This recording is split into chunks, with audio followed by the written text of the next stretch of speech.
All right. Hi. How are you? Living your best life? Yeah. On Tuesday after grad school? So, cool. Okay. Thanks for sitting down to do some internalization. We're going to go through lesson 17, as you know, for To Kill a Mockingbird, which I believe is a Thursday or Friday you're teaching it. 17 is Thursday. Oh, I really wanted it to be Friday since I'm not here Thursday, but whatever. Yeah, Friday is the mid-unit assessment. That's helpful. Cool. I actually have that printed out because we're going to talk about that as it connects to the standard. Awesome. Okay, so let's start chapter 16, To Kill a Mockingbird. What's sort of the central idea of chapter 17? The central idea of 17 is talking mostly about biases and prejudices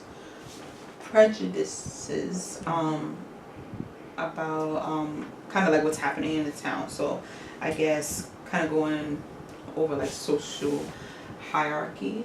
Yeah, there's definitely a lot of talk about that. I wrote down the family is reflecting on the events from the night before because they're talking about the mob at the courthouse, and then the children watch and analyze all the people heading into town for the trial. So yeah, it gets at all of the bias and all of the different people. Yeah, just good stuff. Okay, so next thing we're going to do is go through the standard, and we are going to focus on 8.2. So we have our deconstruction that we did during our unit internalization. So we can read through this together, the things they need to know. So the 8.2 standard, which is one that's mostly focused on this lesson. 8.3 is also one of the standards, but it's, I think, less pertinent. Right. So determine a theme or central idea of a text and analyze its development over the course of the text, including its relationship to the characters, setting, plot. Provide an objective summary of the text. So the things that kids need to know, they need to have an accurate summary that identifies key ideas, and it's really an emphasis on retelling what happened in the text. They need to understand that essential ideas are the main events that make up the text, and that supporting details help to develop. I think this is a big one because it's going to come up in their exit ticket that themes refer to ideas that the text explains, develops, and explores, and there can be more than one, but they should be what the text is mostly about. Right. And you already hit on one of the big ones that they're going to be talking about in this chapter. When people analyze the development of an idea or theme, they look at how the author develops this and what effect the development has on the meaning of a text. And I think development is going to be another key component of this lesson, and the way the standard is assessed. What kids need to be able to do: summarize the text, identify character, setting, and plot, determine how the author connects the plot, character, and setting to the development of themes, determine the theme or central idea, analyze the theme, and how it relates to character, plot, and setting. Cool, yeah? Cool. Any questions based on that analysis? No. Anything you think the students you focus on in your ICT room struggle with more than other components of this? Yeah, they're but we all kind of spoke about this today, but they most of the students in the classroom have trouble with development. So it's just like if they're asked how does the author develop, they're not using the resources that were given to them on detailed types on the actual development. Okay, interesting. Yeah. So they're not really answering the question. Yeah, which is huge because we're going to look at it in literally 1 minute. But the menu assessment, both the questions are about development. Right. And so they're going to have to know that, and this is the lesson right before that. So we can hone in a little bit on, I want to know more about detail types because I don't know exactly what you're talking about, in full honesty. So maybe you can help me understand it too as we think about how to make sure kids walk away from this lesson with a clear idea of how an author develops a theme over time. Cool. So I printed out mid-unit assessment. You've probably seen it, but just so we can analyze the questions quickly and try to determine, well, this is the text. Yeah. Have you read this book yet? No. I haven't either. But I'm really interested too, except I heard it's going to destroy everything I think about Atticus Finch. We talked about this when we did the unit internalization. But if this is something, it's like after this. Or was it before? I think it was after. Yeah, it's after. Oh. Yeah, I'm going to be destroyed because, but Atticus is a complex man, lives in the South, and as the themes we talk about today, I guess, I don't know. Makes me sad.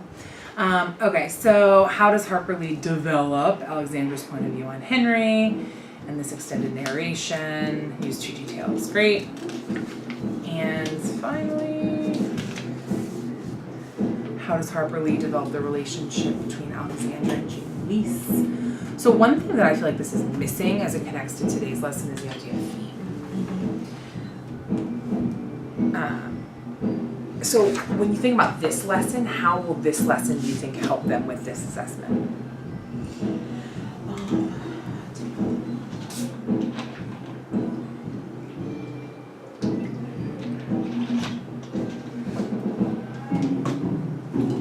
Well, I mean, in here, I'm not really seeing like any hidden questions. So like, kids are gonna have to like really think like why is this question asking us about this person's point of view on this person, and is there something to be learned from it?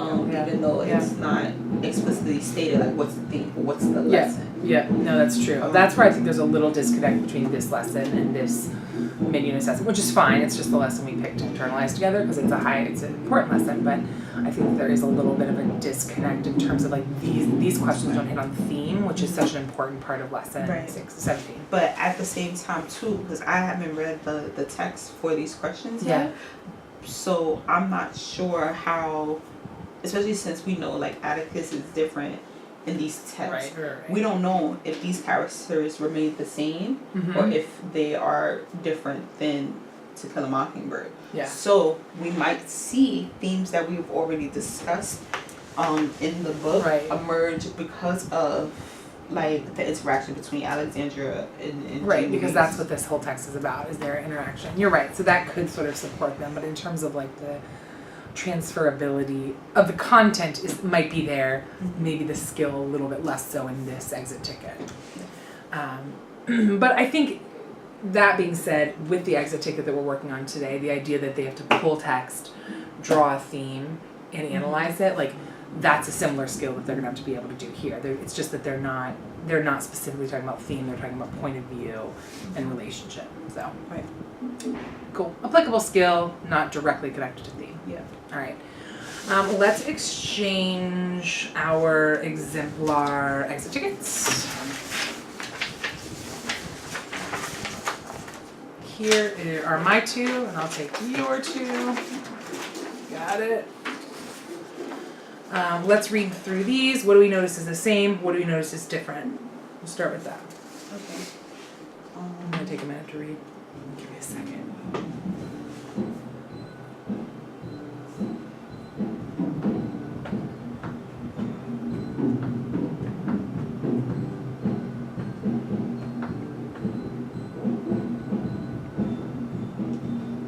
We have a similar first one.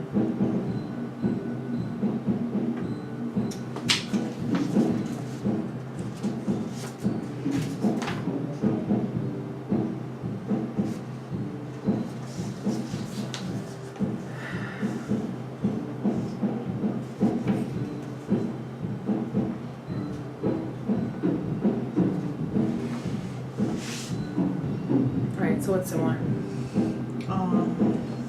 Both the examples, and my examples talk about white supremacy. Yeah. We had the same first quote, or almost the same first quote. And actually, our second ones, or our second quote are different quotes, but they kind of give the same theme. I just honed in on where Jim was talking about one drop, specifically, and yours is sort of implying that. But yeah, it all talks about prejudice there. On Alexandra, that's coming straight from her. I feel like with Jim, it's more of him trying to explain how society is. It's not necessarily that he believes this. He's just like, well, it kind of sucks like these people don't really belong anywhere. Yeah, it's his interpretation. But it also just shows what he's internalized from hearing his aunt talk in particular. Because it's weird when you think about it. Atticus is like so diplomatic in the way that he speaks about other people that he's clearly, Atticus isn't saying this stuff, right? So he's hearing it from Anne Alexander. He's probably hearing it at school and from his peers more than anything else, I would think. So what, I actually was talking to Leslie about this earlier today as I was doing my own intellectual prep for our intellectual prep. But I feel like this is going to be a pretty tough activity for kids to do. What strategies do you think students will use to demonstrate proficiency here?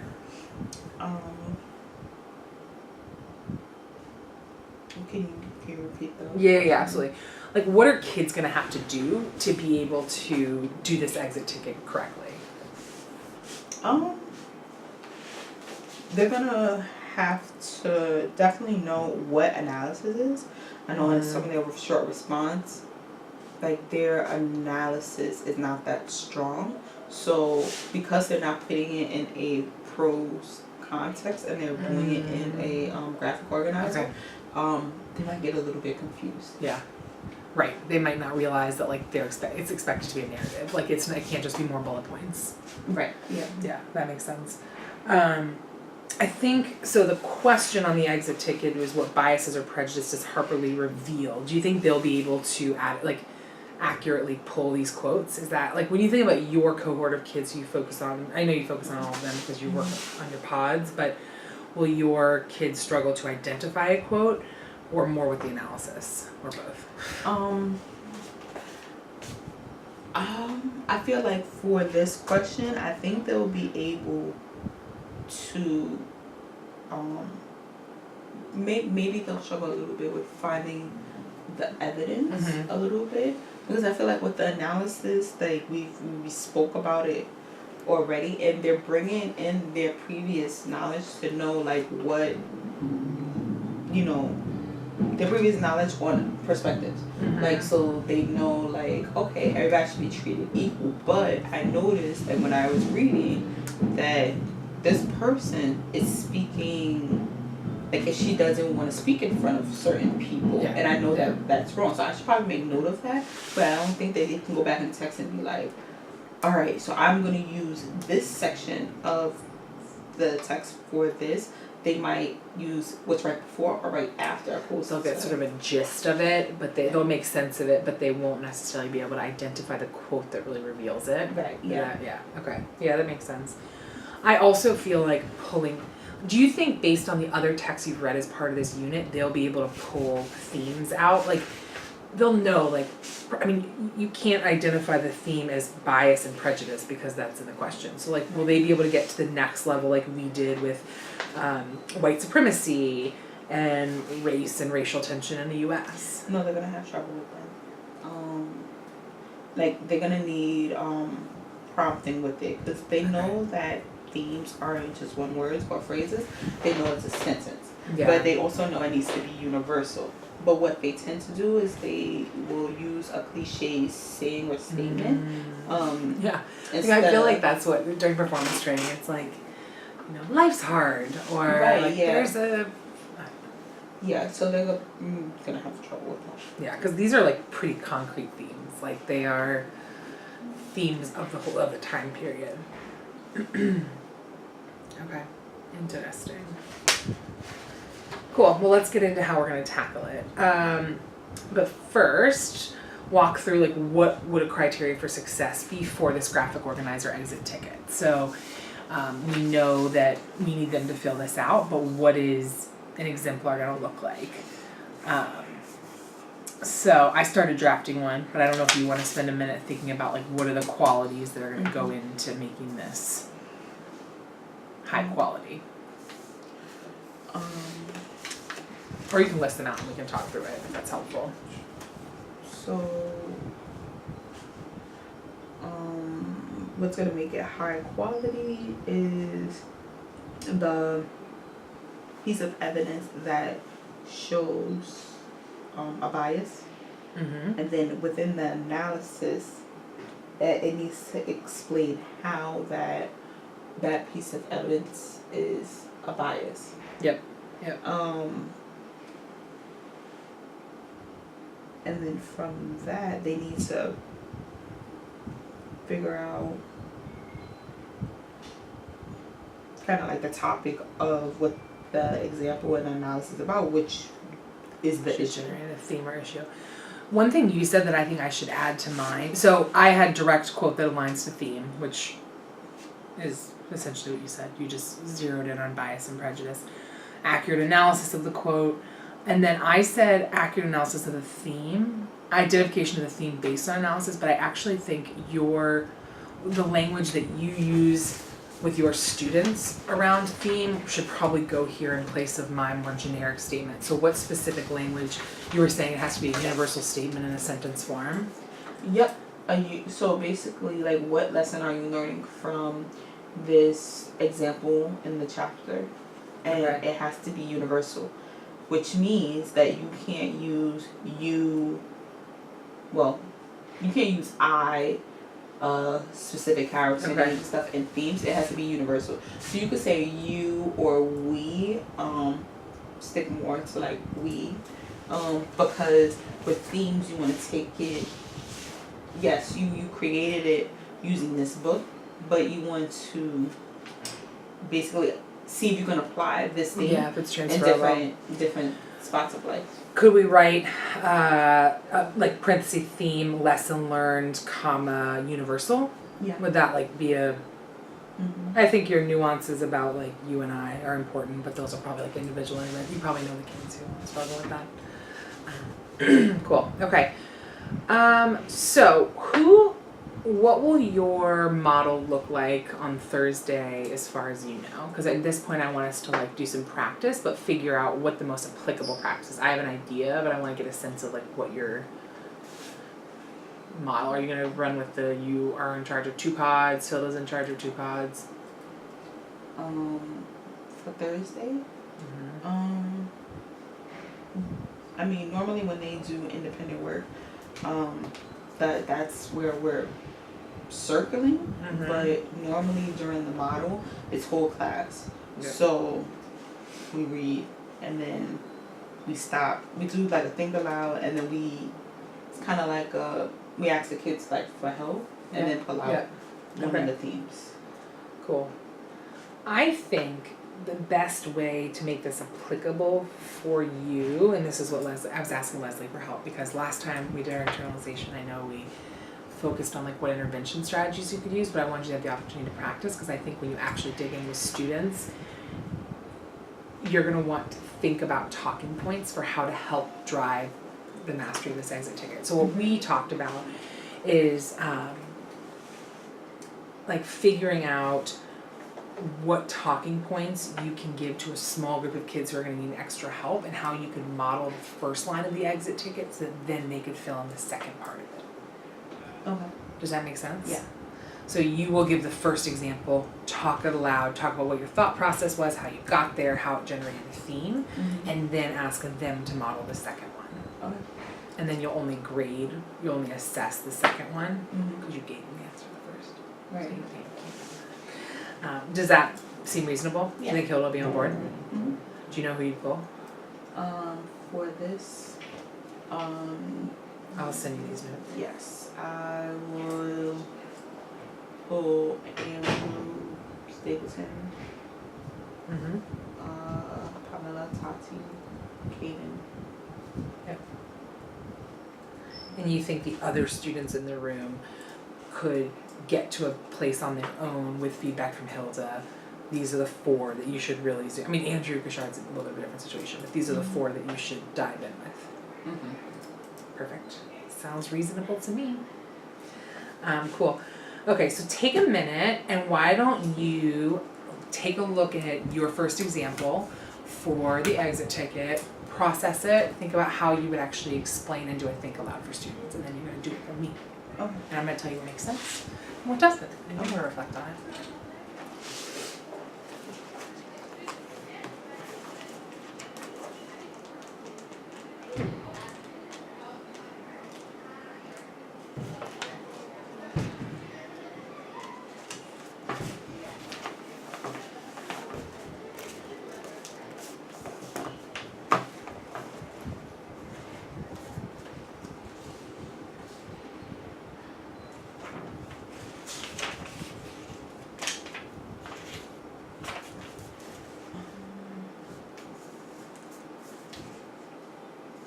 So you want me to like do the thing now? Yeah, just real awkward. You know, Okay. just act it out. Whenever you're ready. So I'm Kaden. Okay. Do my best Kaden impression. I could be Pamela too. Okay. So we're at the end of 209. Yeah, to set the context, this will be, so the kids have done their independent reading, you will have circulated, and this is the point where the kids are sitting down to do their exit ticket. Oh. Okay. It's normally about modeling this before they go into the I was thinking, so sorry, I was not clear. My thought is that you, for that small cohort of kids, they're gonna have modeling on how their focus for reading for this lesson, Mm-hmm. but then when you pull them, it's actually to help them with the first part of the exit ticket. Okay. That makes sense, kind of. I know it's a little out of the ordinary, but we were just discussing that this might help them, since this is a really complex exit ticket, to actually see your process. Now, I think you were starting at the right place. You're still going to start with your example. So we're at the end of 209, so you're good. No, so we're on 210. So Copy. alright, so we're gonna read the first quote, and it says, "I don't think it's a good habit, Atticus. Encourage them. You know how they talk among themselves. Everything that happens in this town's out to be the quarters before sundown." So in this quote, I keep seeing them, themselves. Who is Aunt Alexandra talking about? Encourages them. I have to look back. Oh yeah, this is Calpurnia. I think talking about Black people. Okay, great. So yes, you're absolutely right. She's talking about Black people, and I love how you went back and you said, "Oh wait, at first you were talking about Calpurnia, but you actually kind of turned into universal like thinking," which is great because that's a skill that we're gonna have, that we absolutely need when thinking about a theme. Yeah. All right. So yes, she is talking about Black people. And Aunt Alexandra, is Aunt Alexandra white? Yeah, I think so. Okay, and Aunt Alexandra is related to who? Atticus and then Jim and Scout. Okay. And Atticus is Black? No, he's white. He's white. So Aunt Alexandra. Oh, she's white. Yeah. Sorry. Okay. Sorry, I got you. Yeah. Thank Okay, you. so Aunt Alexandra is white, but she's talking about Black people. Are she naming these people by name? No, she's like talking about them sort of negatively in a group almost. Right. Okay, so we got a little bit of context. So how do you think Aunt Alexandra feels, or like what's her perspective on Black people? Well, it's bad because it's not good. She's saying encourages them, you know, how they talk amongst themselves. It's sort of implying that they're going to be like gossiping and negative. And right before we read this quote, you mentioned like they was talking about Calpurnia, but what was happening in the scene? So they're all like at breakfast at the house. There was in the chapter before, Atticus was trying to sort of defend Tom Robinson by sitting in front of the jailhouse because they were worried that there was gonna be a mob that was gonna come to take him. Religion, I assumed.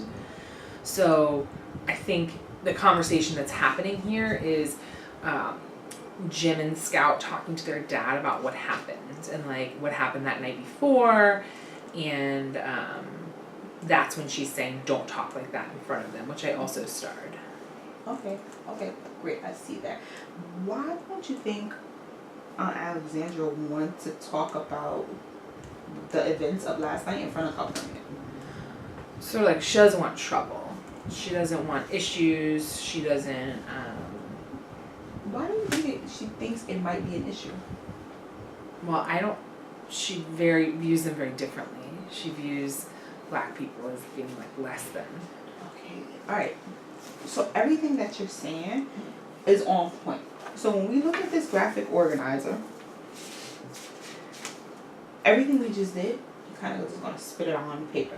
But the cool thing about it, instead of writing it in sentence form, yes, you're gonna write it in sentence form, but you're not gonna do paragraphs. So for the example, we just went over an example. Yeah. Can you point to where the example was that we were using? Yeah, we're gonna do top of 210.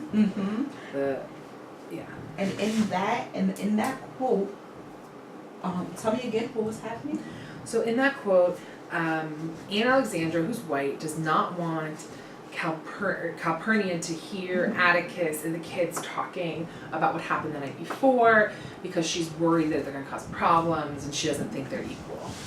Okay, so everything you just said, you're going to put in the analysis box, all right? Now, this is where it gets a little bit tricky, but because of your universal thinking, you will be able to figure out this thematic issue. Okay, now we did speak about it in class a few days before, but what are some issues that pop up or come to mind when you think about this evidence and the analysis you just gave? I think about racism. Okay, racism in the South and may come, but if it's universal, we could say maybe in the South. Okay. I think about this idea that white people are better than black people. So, do you know a higher level word for like better or like? Do you have an idea? I have a lot of ideas. I'm sure. So what we are saying in the text, it is saying that which race is superior. Saying that white people are better. Right. So white supremacy. Okay, yes. Okay. That's a great word. I just read your mind. Okay. It's a white supremacy. Yeah, and I think the other thing that they're bringing up is like kind of this conflict, like us versus them, or right? So, what's another word for, because conflict I know could be like fighting, right? But are they fighting? Like, are they like putting hands on each other and fighting? No. It's more so what? Feeling?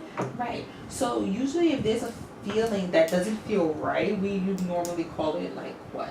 Some people say they can cut it with a knife when they walk into a room. Tension. Yeah. Tension. So you could say racial tension? Yeah. Perfect. Cool. All right, great. All right, so you are all set to take the charge, and if you have any questions, just raise your hand, let me know, okay? But you're gonna basically do the same thing we just did. You're just gonna find another quote. Okay, and then by the end of the exit ticket time, you need to have at least one more example, analysis, and emerging issue. Awesome. Thank you, teacher. Okay, thank you for that. It's funny, when you started, I was like, oh, she's going to do a model, but then you started asking me a lot of questions, and at first I was like, this isn't going to work. But I actually think it was a better scaffold than you doing a complete model for it. I think that it allowed me to think through the process versus just seeing your thinking. So I don't know if you'd call it, be more guided practice, I think we would call it, but I actually thought it was effective because you talked through your thought process but helped guide me to it. I think one thing that would have made it a little more effective was to just go over the prompt ahead of time, because I feel like we kind of jumped in, so you could assume that you had already done that, but I think say like, what is this, maybe having them go through the process of what is this, what are we going to go back in the text and actually search for. You started in the text, but I think it'd be powerful to say to students, okay, we're looking for instances of bias and prejudice. Can we think of a time in the text? I'm thinking about a time in the text when I noticed that as I was reading today. Ooh, there was that time where Alexandra was talking about Calpurnia. Let's zoom in there. So to actually give them the process for identifying that quote.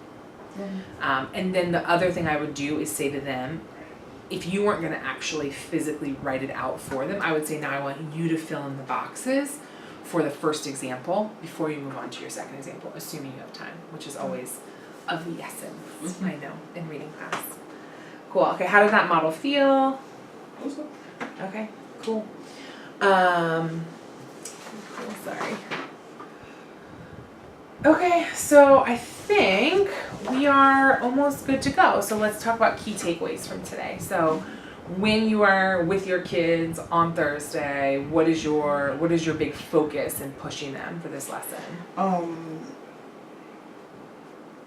I feel like my big push is having them think out how they're going to pick out an issue from their analysis, and really thinking through that piece of how it's all connected. Yeah, I know, and I'm wondering maybe you and Hilda can connect on this before Thursday, because I don't know if it'll play out at all in tomorrow's lesson, but like before the kids hit their mid-unit assessment on this idea of development. I don't think we talked about it. It didn't hit in this exit ticket as much, but I would want to make sure kids had a clear definition of what it meant for a theme to develop over time with characters. It's just food for thought. It's not for this lesson. Yeah. Just this idea of development. And I can show you a resource after this that I got Tennille has in her office, but it gives a pretty solid definition of what development is that can be student facing. So I can show you and then you can show me. Cool. Thank you so much.